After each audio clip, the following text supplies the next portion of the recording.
For the repair of the Alfa Laval OP board and I/O board, the following procedures were necessary. Replacement of various electronic components and general cleanup of the unit. For testing, we use 24-volt DC power supply and we connect the OP board to the I/O board.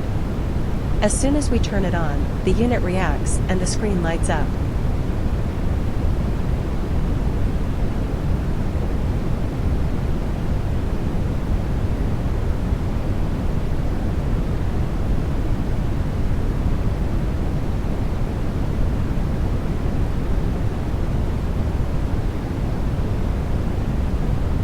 The error message is due to lack of additional units.